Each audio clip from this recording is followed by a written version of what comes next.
Commander Vexel sat alone in his small metal room aboard the medical ship Carthos. His forearms shook as he reached for the recording device. The blue lights above cast strange shadows on his gray skin. 3 of his limbs were gone now, replaced with cold metal parts that clicked when he moved. The human doctors had done good work, but the metal reminded him every day of what he had lost. He looked at the recording device for a long time. Zephyrian High Command had made it clear that no soldier should speak about the war with the humans. They said it was classified information. They said it would hurt morale. But Vexel had seen too much to stay quiet anymore. His entire battalion was dead. His best friends were dead. And the humans were still out there, probably laughing about it. The device made a soft beep when he turned it on. Vexel cleared. His throat a sound like rocks grinding together. His voice was deeper than any human voice, but it carried pain that any species could understand. This is Commander Vexel of the 47th Shock Battalion, Zephyrian Imperial Forces. I am recording this against direct orders from my superiors. They want us to forget what happened on the human worlds. They want us to pretend it was just another war. But it was not just another war. It was something else entirely. He paused and looked out the small window. Stars moved slowly past as the ship traveled through space. Somewhere out there were the human worlds, full of those strange creatures that had destroyed everything he thought he knew about warfare. I have fought in 17 campaigns across the galaxy. I have seen the Korthok warriors fall before our weapons. I have watched the crystal cities of Andromeda burn. I have stood over the bodies of 1,000 enemies from a dozen different worlds. But nothing, absolutely nothing, prepared me for fighting humans. Vexel remembered the briefing room on the flagship Eternal Glory. General Korthful had stood at the front of the room, his massive frame blocking the star charts behind him. The general was old, even by Zephyrian standards, and his hide was covered in scars from 50 years of conquest. When he spoke, every soldier listened. "Soldiers of the Empire," the general had said, his voice booming through the metal chamber. "Today we discuss our next target, a small world called Earth, populated by creatures that call themselves humans. They are weak, soft creatures that stand only half our height. Their technology is primitive. Their military seems to have no real structure or discipline." The soldiers in the room had laughed. Vexel remembered laughing too. It seemed like a joke. The Empire had conquered 47 star systems. They had crushed civilizations that had ruled space for millions of years. How could these tiny humans be any different? Admiral Nexara had stepped forward then, her silver armor gleaming under the lights. She was the finest military mind in the Empire, a strategist who had never lost a single battle. Her confidence filled the room like a drug. "Intelligence reports show that humans fight among themselves constantly," Chet explained, pointing at images of human soldiers on the display screen. "They cannot even unite their own planet. They use crude weapons, simple tactics, and their armies fall apart at the first sign of real resistance. This will not be a war. This will be a demonstration." The images showed human soldiers in green uniforms, carrying small weapons that looked like toys compared to Zephyrian plasma rifles.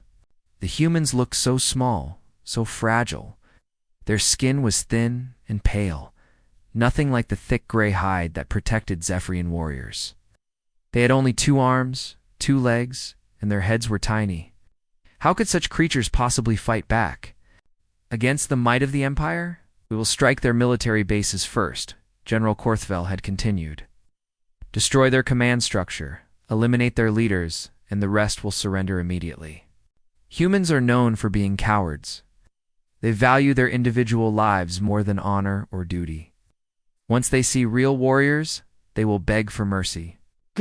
Vexel had felt proud to be part of such an easy victory. The 47th Shock Battalion was elite, the best of the best. They had taken fortified positions that other units could not even approach. They were trained from birth to fight, to kill, to conquer. Against these weak humans, it would be like crushing insects. The invasion fleet had been magnificent. The 300 ships of war carrying the finest soldiers in the galaxy. Each ship was a masterpiece of engineering, built to last for centuries. and armed with weapons that could crack planets. The humans had nothing that could even scratch their armor. The target was a human colony called New Dakota. Intelligence said it was defended by only a few hundred human soldiers and some outdated weapons. It was supposed to be the perfect place to start the conquest, a small victory that would show the humans how hopeless their situation was. Vexel remembered standing in the transport ship with his squad as they approached the planet. Through the windows, New Dakota looked beautiful, with blue oceans and green land masses. It seemed peaceful, quiet, like a world that had never known war. The human settlements were small and scattered, with no real defenses visible from space. "Look at it," Sergeant Gorthel had said, laughing as he checked his weapon. "They do not even have orbital defense platforms. This will be over before lunch." The landing had gone perfectly. The transport ships descended through the atmosphere without any resistance. The humans did not even try to shoot them down. They just watched as 3,000 Zephyrian warriors landed near their main city. Vexel had thought it proved everything the generals had said about human cowardice. But then something strange happened. As the Zephyrian forces formed up for their assault, a single human soldier walked out of the city alone. He was small, maybe 5.5 feet tall, wearing simple green clothing and carrying an old rifle. He had short brown hair and calm blue eyes. His name, they learned later, was Captain Jake Morrison. Morrison walked to within 50 yards of the Zephyrian army and stopped. He looked up at the towering alien warriors without any sign of fear. Then he did something that confused every Zephyrian present. He smiled. "Welcome to New Dakota," Morrison called out, his voice carrying clearly across the open ground. "We have been waiting for you." General Korthfell had been amused by this display. He stepped forward, his massive form dwarfing the small human. "Surrender now, creature, and your death will be quick." Morrison's smile grew wider. "Oh, we are not planning to die today, General, but thank you for the offer." That was when the first explosion hit. The blast came from underground, erupting right beneath the front ranks of Zephyrian soldiers. The humans had somehow planted massive bombs in the soil without anyone noticing. 20 warriors died instantly, their armor cracked open like eggs.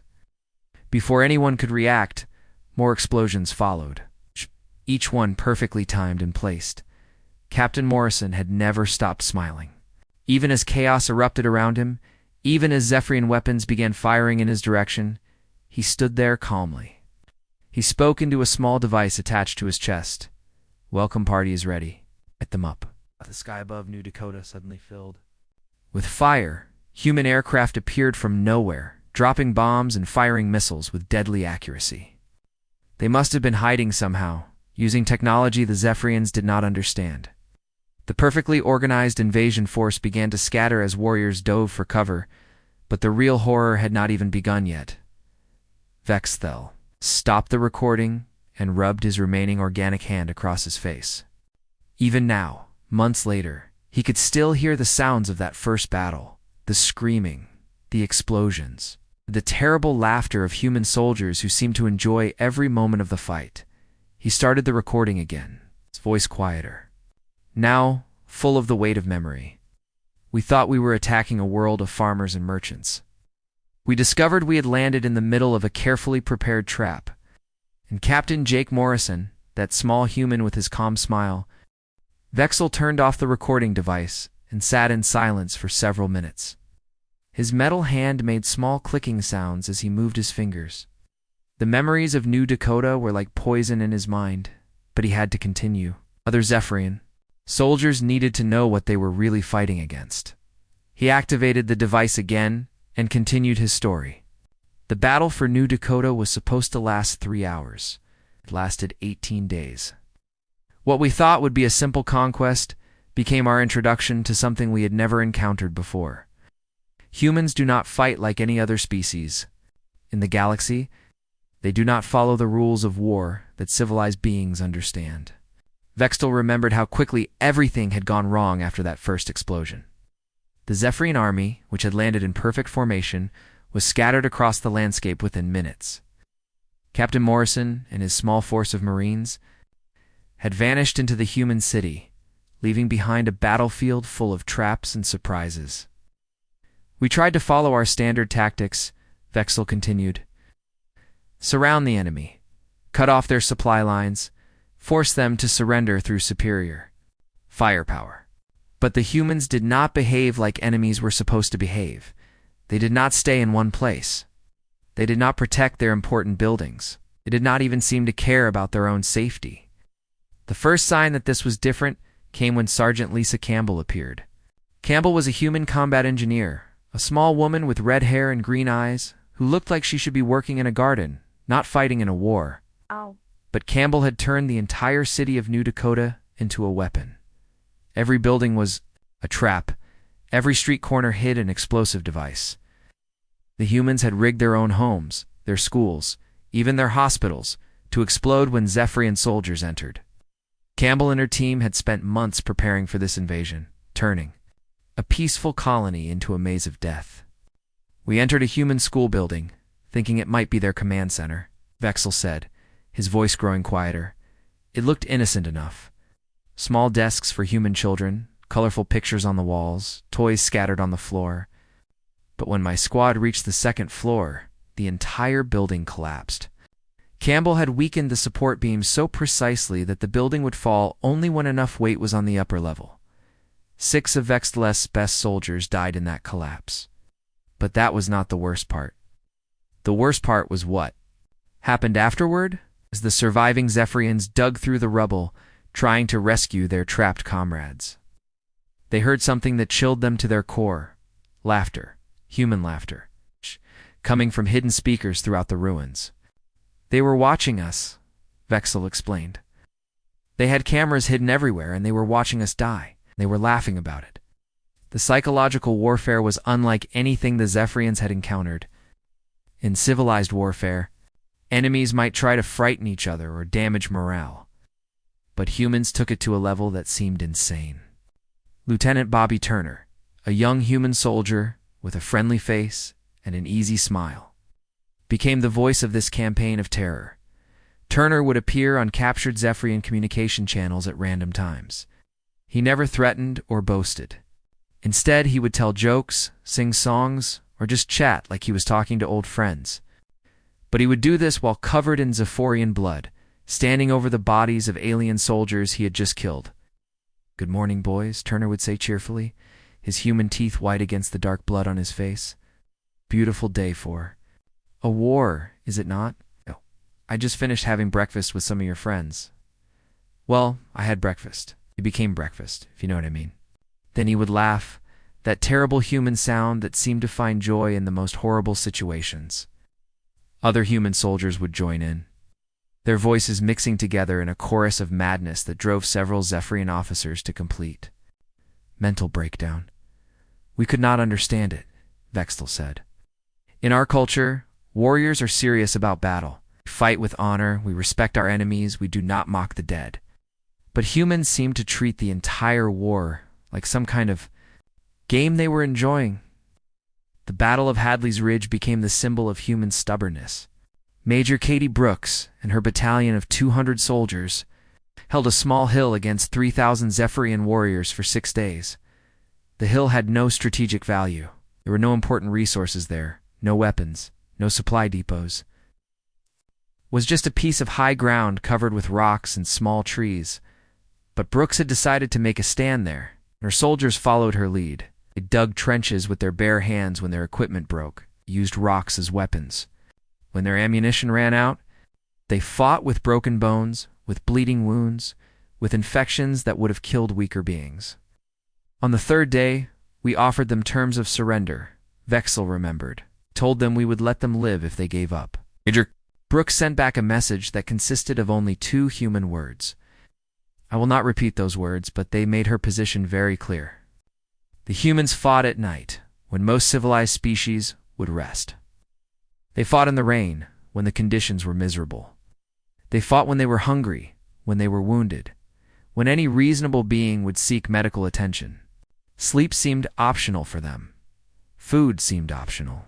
Even basic survival seemed less important than continuing to fight. On the fourth day, Captain Danny Rodriguez arrived with reinforcements for the Zephyrian forces. Rodriguez was supposed to break the human resistance with fresh troops and heavy weapons. Instead, he encountered something that would haunt him for the rest of his life. The humans had been collecting the bodies of dead Zephyrian soldiers, but instead of treating them with respect as civilized beings would do, they had arranged the corpses in patterns that could be seen from space. When Rodriguez looked down from his transport ship, he saw Zephyrian bodies spelling out words in the human language. Words that mocked the Empire, words that questioned the intelligence of Zephyrian commanders, words that cannot be repeated. In polite company. It was not just disrespectful, Vexel said, his voice shaking with emotion. It was a deliberate attack on our minds, our beliefs, our entire way of understanding the world. They were not just killing our bodies, they were trying to kill our spirits. Rodriguez had been a veteran of 30 campaigns. He had seen death in every form imaginable. But the sight of his fellow warriors used as materials for human artwork broke something inside him. He spent the rest of the war in a medical facility. Unable to function as a soldier, the humans on Hadley's Ridge finally ran out of ammunition. On the sixth day, the Zephyrian forces prepared for the final assault, expecting the humans to surrender now that they could no longer fight effectively. Instead, Major Brooks and her remaining soldiers fixed bayonets to their rifles and charged down the hill directly at the Zephyrian positions. 50 humans against 3,000 Zephyrians, Vexel said. They had no ammunition, no heavy weapons, no chance of victory. They charged anyway. They fought with knives, with rocks, with their bare hands. They died, of course. But they took 200 of our warriors with them. The final horror came when the Zephyrian soldiers examined the human positions after the battle. Brooks and her soldiers had been eating the bodies of dead Zephyrians. Not because they were starving, the investigation showed, but because they wanted to send a message. They wanted their enemies to know that humans would do anything, absolutely anything, to keep fighting. We began to realize that we were not fighting soldiers, Vexel continued. We were fighting something else entirely, something that treated war not as a necessary evil, but as an art form they had been perfecting for thousands of years. The reports from other battles were equally disturbing. Human units would continue fighting even after their commanders were killed. They would fight without orders, without supplies, without hope of victory. They seemed to find strength in desperation, to become more dangerous as their situation became more hopeless. Vexel stopped the recording again and looked at his metal hand. The human doctors who had built it had made it stronger than his original limb. Even their mercy was a form of superiority. By the end of the first month, he said when he restarted the recording, we had learned a terrible truth. We had not invaded a world of farmers and merchants. Vexel stared at the wall of his medical room for a long time before continuing his recording. The metal walls reminded him of the human ships he had seen during the war. Cold, efficient, built for one purpose only. I had learned to fear that. Human efficiency, more than their weapons. The third month of the war changed everything. He began again. We stopped thinking of humans as individual soldiers and started to see them as parts of something much larger. Something that worked like a machine, but thought like a living creature. A machine that learned from every mistake, adapted to every new situation, and never, ever stopped moving forward. The first sign of this larger truth came when Colonel Amy Stone arrived at the human colony of New Pittsburgh. Stone was not a combat soldier. She was a logistics officer, someone who managed supplies and equipment. In Zephyrian culture, such people stayed far from the fighting, safe in their offices and computer centers. But humans did not seem to separate. Their warriors from their support staff, Stone arrived on New Pittsburgh 3 days after the Zephyrian fleet began bombing the planet. She came not with weapons, but with data, tablets, and communication devices. Within 6 hours of her arrival, the entire nature of the human resistance changed. We had been fighting separate groups of humans, Vexel explained. Small units that fought hard, but had no connection to each other. Suddenly, they all started working together like parts of the same organism. Attacks became coordinated across entire continents. Supply lines appeared where none had existed before. It was like watching a broken machine suddenly start working. perfectly. Stone had turned the war into a mathematics problem. She calculated exactly how much ammunition each human unit needed, how much food, how much medical supplies. She figured out the best routes to move equipment across battlefields, the optimal timing for attacks, the precise moment when human forces should retreat to save their strength for the next fight. But the real shock was what Stone did with the Zephyrian attack patterns. She studied how the Empire's forces moved, how they chose their targets, how they supplied their armies. Then she started predicting where they would attack next. Human defenders were always waiting, always prepared, always one step ahead. It was impossible, Vexel said, his voice filled with frustration even now. How could one human, sitting in a destroyed city, coordinate resistance across 17 different star systems? How could she know what our commanders were planning before they had even made their final decisions? The answer came from director Steve Parker on the factory world of New Pittsburgh. Parker managed what humans called their industrial base, the factories and workshops that built their weapons and equipment. The Zephyrians had expected to find primitive manufacturing centers, simple workshops that could be easily destroyed. Instead, they found something that violated every rule of civilized warfare. The humans had built their entire economy around the idea that war could start at any moment. Every factory, every workshop, every small business was designed to switch from making civilian goods to making weapons within hours. We bombed a factory. That made toys for human children, Vexel remembered. The next day, that same factory was producing ammunition for human soldiers. We destroyed a food processing plant, and within a week it was manufacturing chemical weapons. It was like fighting an enemy that could regenerate lost limbs instantly.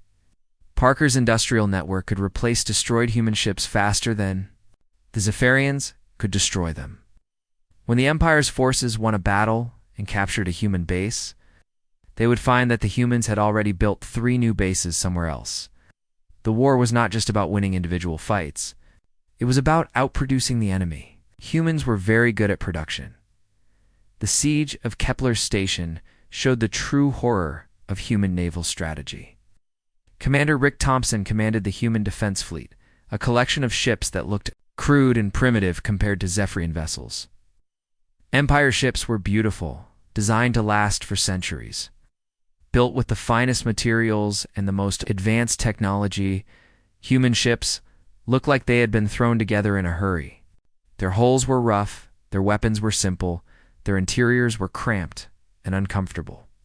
Zephyrian officers laughed when they saw them, thinking they would be easy targets for the Empire's magnificent war fleet. The laughter stopped when Thompson's ships started ramming into Zephyrian vessels. They used their own ships as weapons, Vexel said, his voice still filled with disbelief. Not as a last resort, not when they were desperate. It was their planned strategy from the beginning.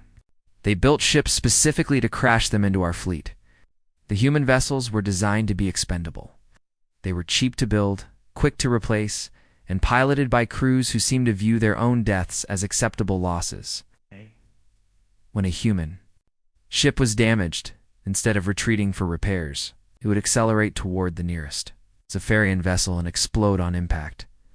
Thompson's fleet destroyed 12 Empire battleships in one battle. Not through superior firepower, but through what could only be called organized suicide. The human commander treated his ships like ammunition, his crews like guided missiles, his entire fleet like a single-use weapon system. We could not comprehend it, Vexel continued. Our ships were irreplaceable masterpieces, crewed by warriors who had trained for decades. How could these humans throw away their vessels and their lives so casually? How could they treat their own technology as disposable? The answer came from engineer Nancy Clark and her technical teams. Clark had been studying captured Zephyrian equipment, not to understand how it worked, but to find ways to make it work better.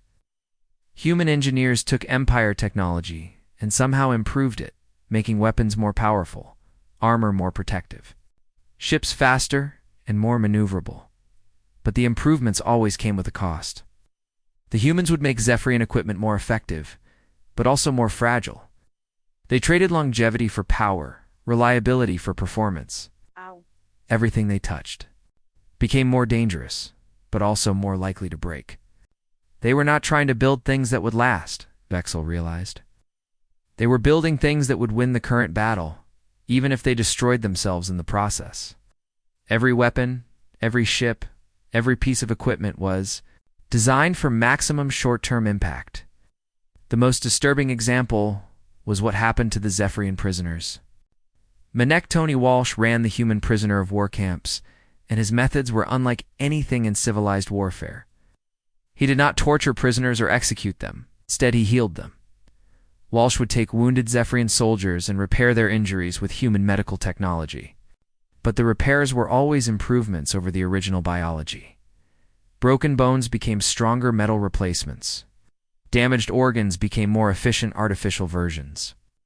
Lost limbs became advanced prosthetics with capabilities beyond natural flesh. They made us better than we had been, Vexel said, flexing his metal fingers. But in doing so, they made us dependent on their technology. We could not maintain these improvements without human help. We became living advertisements for their superiority. The psychological effect was devastating. Zephyrian soldiers began to see human capture not as a fate worse than death, but as an opportunity for improvement. Of their natural strength started to envy the enhanced capabilities of the prisoners who had been treated by human medics. More disturbing was what happened to the families of the prisoners. Walsh would send recordings back to Zephyrian worlds, showing the captured soldiers living comfortable lives, stronger and healthier than they had ever been. The message was clear. Surrender to the humans meant improvement, not defeat, we realized. That humans did not just want to win the war, Vexel said. They wanted to win all future wars. Every tactic, every strategy, every mercy was designed to make sure that no species would ever threaten them again. The final proof came when the human supply lines were discovered. Empire intelligence had been trying to figure out how the humans maintained their war effort across so many worlds. The answer was both simple and terrifying. They had been preparing for this war. For decades before it started, human Admiral Helen Wright had been captured during a raid on a supply depot. Under interrogation, she revealed that humanity had been studying every piece of evidence of alien life for over 50 years. They had developed weapons specifically designed to fight unknown enemies. They had trained their military to assume that any alien contact would be hostile. They were not surprised by our invasion, Vexel said. They'd been expecting it. They'd been hoping for it. We gave them the excuse they needed to test all the weapons and tactics they had been developing in secret. The recording device beeped, indicating low battery. Vexel looked at it with his natural eye, then at the wall with his artificial one. The human-made eye was better than his original, giving him enhanced vision and the ability to see in darkness. Even their gifts were weapons. We thought we were fighting a war, he said softly. We discovered we were participating in a human training exercise, and we were not the students. Vexel replaced the battery in his recording device with his metal hand. The human-made fingers moved more smoothly than his original ones ever had. He sometimes wondered if the humans had planned that too, making their replacements better, so that every Zephyrian would remember their superiority with every movement. By the 6th month of the war, we began to understand that we were not fighting a species that had just learned about warfare. We were fighting a species that had been perfecting the art of killing for thousands of years, and they had been preparing specifically for us long before we even knew they existed. The breakthrough came when Admiral Helen Wright was captured. During a raid on the human supply depot at Cygnus 7, Wright was not like other human prisoners. She did not seem afraid or angry. Instead, she seemed almost pleased to be captured, like this was something she had been expecting all along. During her interrogation, Wright revealed something that changed everything the Zephyrians thought they knew about the war. She sat in the detention cell, completely calm, and smiled at her captors with the same confidence that Captain Morrison had shown on New Dakota. "You really do not understand, do you?" Wright had said to General Korthvel himself. "This war started when your ships appeared in our space. But we have been fighting this war for 50 years. We have been preparing for you since we first looked at the stars and realized we were probably not alone." Wright explained that human governments had been developing weapons and strategies for alien invasion since the early days of their space program. Every science fiction story, every military exercise, every theoretical discussion about extraterrestrial contact had been focused on one central assumption: aliens would be hostile. "We knew you were out there," Wright continued, her voice calm and matter-of-fact. "We knew you would eventually find us. We knew you would try to conquer us. So we spent decades getting ready.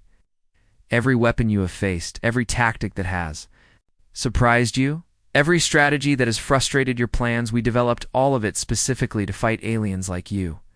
The humans had studied every theoretical advantage that alien species might have: superior technology, larger physical size, advanced spacecraft, coordinated military forces. They had developed countermeasures for all of it. The weapons that seemed to work so well against Zephyrian equipment were not accidents. They were the result of decades of research into how to fight enemies with unknown capabilities. You made one critical mistake," Wright told the shocked Zephyrian officers. "You assumed we would fight like civilized beings. But civilization is a luxury that species can only afford when they are not facing extinction. We have been planning for extinction since we first left our planet." Operative Gary Hughes proved Wright's point in the most disturbing way possible. Hughes had infiltrated Zephyrian command structures so completely that he knew about invasion plans before some Zephyrian officers received their orders. He had been living among the Empire's forces for months, pretending to be a captured human who had converted to serve his alien masters. Hughes spoke perfect Zephyrian, understood their culture better than many natives, and had gained the trust of high-ranking military officials. When he was finally discovered, the security breach was so complete that the Empire had to assume all their communications had been compromised from the beginning. "How long have your spies been among us?" General Korthfeld demanded during Hughes's interrogation. Hughes laughed. That terrible human sound that had become so familiar to Zephyrian soldiers. "General, we have been preparing for this war longer than your empire has existed. Did you really think we would not have people in place when you arrived?" The revelation that humans had been infiltrating alien civilizations for decades was devastating to Zephyrian morale. Every alien they had met, every trading partner, every diplomatic contact, could potentially be a human spy. The paranoia spread through the Empire's forces like a disease, but the real horror was what the humans did with the intelligence they gathered. Weapons specialist Dr. Linda Foster had been developing countermeasures to Zephyrian technology based on stolen plans and captured equipment. When Zephyrian energy shields proved superior to human defenses, Foster created frequency cycling weapons that made the shields useless within days. "She did not just copy our technology," Vexel explained. "She improved it, then found ways to destroy it. Every advantage we thought we had, she turned into a weakness. Our strongest armor became a trap that held us motionless. Our most advanced shields became beacons that guided human weapons to their targets." Explosives expert Pete Johnson demonstrated the human approach to problem-solving in the most direct way possible. When Zephyrian armor proved too strong for conventional human weapons, Johnson did not try to build more powerful guns. He created explosives that used the armor's own strength against the wearer. The devices were simple in concept, but devastating in application. They attached to Zephyrian armor and then vibrated at precisely the frequency that would cause the metal to tear itself apart. The stronger the armor, the more destructive the vibration became. Warriors who had felt invincible in their protective suits suddenly found themselves trapped inside metal coffins that were slowly shaking themselves to pieces. "They did not try to overpower us," Vexel said. "They made us overpower ourselves. Every strength we possessed became a weakness in their hands. Every advantage we thought we had became a tool they could use against us." The psychological warfare reached its peak under Dr. Carol Martinez, human specialist who studied alien minds like a scientist studying insects. Martinez did not torture Zephyrian prisoners or threaten them with death. Instead, she talked to them. Martinez would sit with captured Zephyrian soldiers for hours, asking questions about their families, their homes, their beliefs, their fears. She seemed genuinely interested in their answers, taking notes and asking follow-up questions like a friendly researcher. The prisoners began to think of her as harmless, even helpful. But Martinez was learning how Zephyrian minds worked. how they processed fear and pain and loyalty. She discovered that Zephyrians were social creatures who could not function well when isolated from their units. She learned that they had deep cultural fears about dishonoring their ancestors. She found the psychological pressure points that could break a warrior's will without laying a finger on them. Then she used that knowledge to destroy entire Zephyrian battalions without firing a shot. Martinez would broadcast messages targeted at specific cultural fears, arrange battlefield conditions that triggered deep psychological responses, and create situations that made brave warriors doubt everything they believed about themselves. "Turned our own minds against us," Vexel said, his voice barely above a whisper. "She made us afraid of things that should not have frightened warriors. She made us doubt our training, our leaders, our purpose. She made us weak by making us think." General Frank Peterson represented the final, most terrifying aspect of human warfare: their patience. Peterson had been planning military campaigns that would take decades to complete. He was designing strategies for wars that might last centuries. He was thinking about conflicts that would involve multiple generations of soldiers. "When we captured Peterson," Vexel continued, "we expected him to be concerned about immediate tactical situations. Instead, he wanted to discuss the economic factors that would determine the outcome of the war 50 years from now. He was planning battles that his grandchildren would fight." Peterson explained to his captors that humans had been at war with themselves for most of their recorded history. They had developed strategies for conflicts lasting generations, weapons designed to destroy entire civilizations, and tactics that accounted for enemy adaptation over decades of fighting. "You are thinking about this war," Peterson told the Zephyrian officers. "We are thinking about all future wars. You want to win this conflict? You want to make sure no alien species ever threatens humanity again." The implications were staggering. The humans were not just fighting to defend their territory or protect their people. They were fighting to establish themselves as the dominant species in the galaxy. Every battle, every strategy, every tactical decision was designed to ensure that no alien civilization would ever be able to challenge human supremacy. "We began to realize that surrender might not even be possible," Vexel said. "The humans did not want to defeat us. They wanted to absorb us, to make us part of their larger plan for galactic dominance. They wanted to turn us into tools they could use against the next species that threatened them." The recording device made a soft sound, indicating that it was nearly full. Vexel looked at it with both his natural eye and his artificial one. The human-made replacement was already showing him things his original eye never could have seen. Even their mercy was a form of conquest. "By the end of the 6th month," he said quietly, "we understood the truth. We're not fighting a war against humans. We were participating in humanity's final examination before they took their place as the rulers of the galaxy. And we were helping them pass." Vexel looked at his recording device one last time. The small red light indicated it was almost out of memory. Soon, he would have to decide whether to send this recording to other Zephyrian survivors or delete it and pretend none of this had ever happened. But first, he had to finish his story, had to tell the final, most disturbing truth about humanity. The war ended not with a great battle, but with a conversation. When the Zephyrian High Command finally understood what they were really fighting, they tried to surrender. But humans do not accept surrender the way civilized species do. They accept transformation. The final phase began when Admiral Patricia Green arrived at the Zephyrian flagship Eternal Glory under a flag of truce. Green was not what the Zephyrian leaders had expected. She was small, even by human standards, with gray hair and kind eyes. She looked like someone's grandmother. It's not the commander of humanity's war machine. General Korthful had prepared for difficult negotiations. He expected the humans to demand territory, resources, perhaps tribute payments. He was ready to give up entire star systems if it meant ending the nightmare that the war had become. The general had been broken by months of losing battles against an enemy that seemed to get stronger with every defeat. But Green did not want star systems or resources. She wanted something much more valuable and much more frightening. "We accept your surrender," Green said calmly, sitting across from the most powerful military leaders in the Zephyrian Empire. But surrender is not enough. You attacked us because you thought we were weak. You must make sure no species ever makes that mistake again.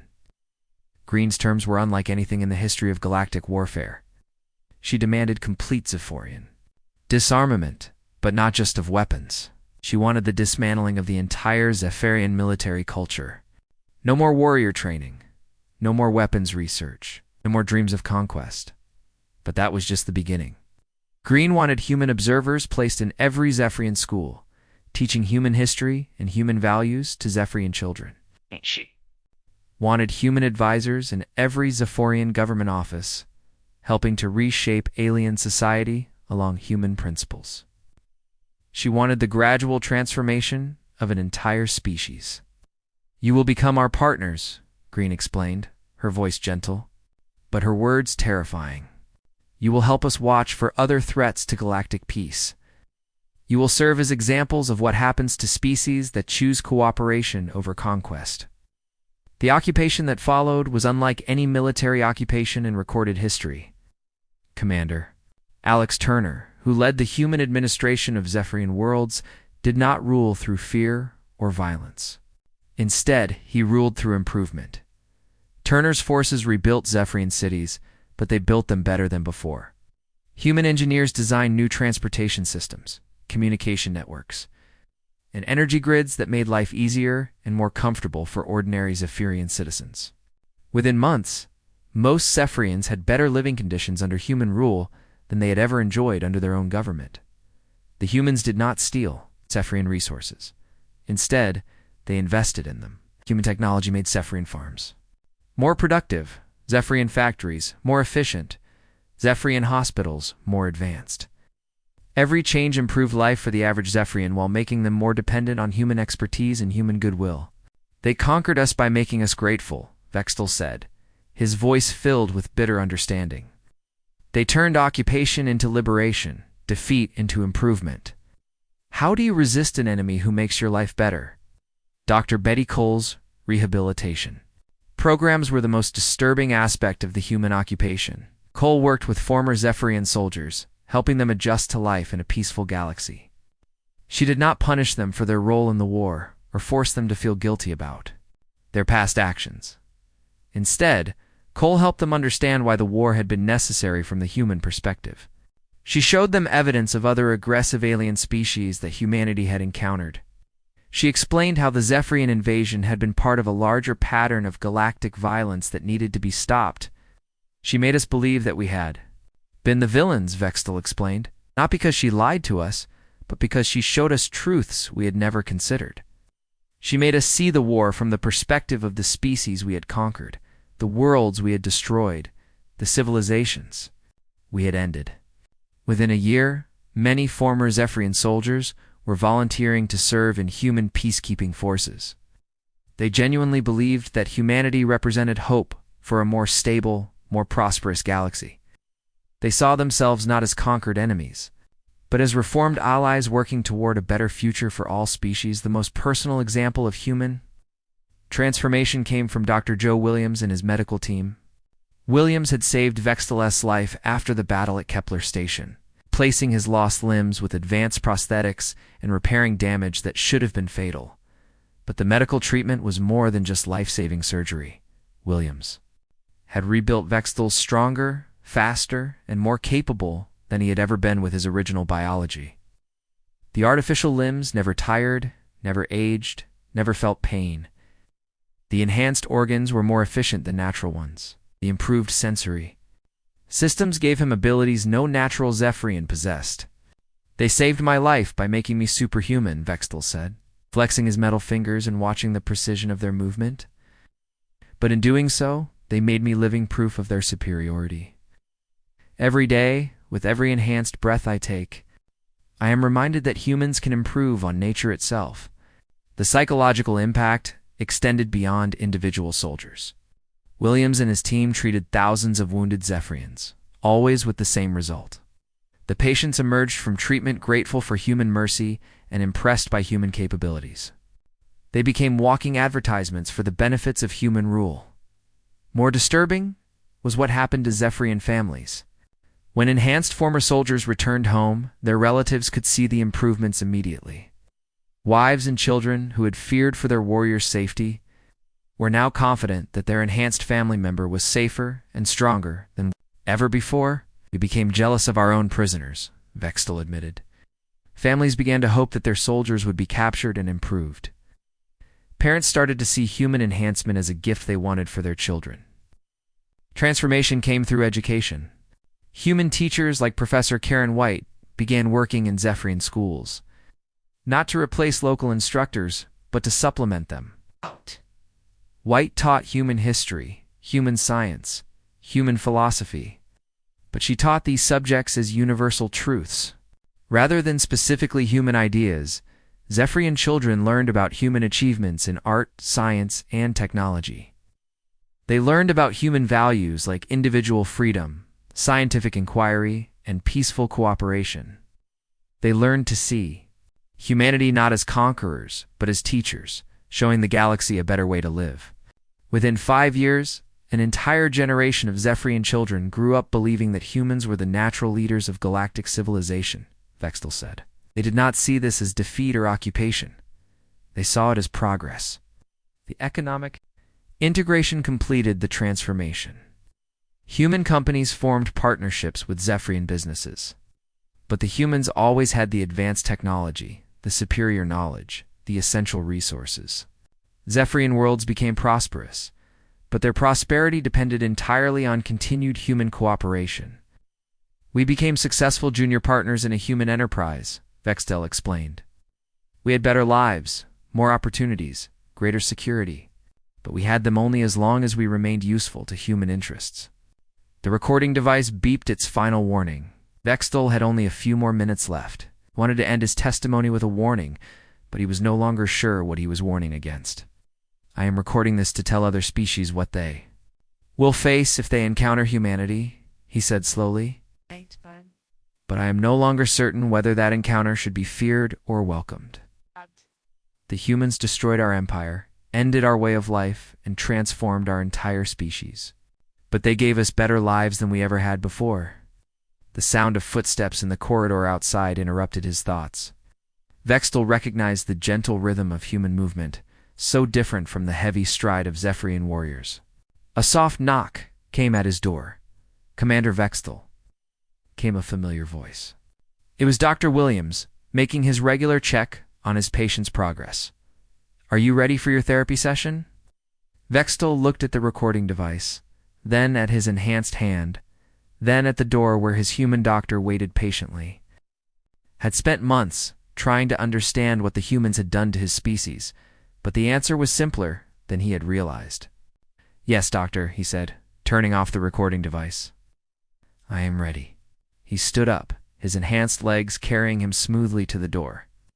As he walked, he thought about his final message to any alien species that might someday encounter humanity. But the message had changed from what he had intended when he started recording. "Be very careful if you meet the humans," he whispered to himself, "not because they will destroy you, but because they will make you grateful for the privilege of serving them. And the most terrifying part is that they will be right to do so."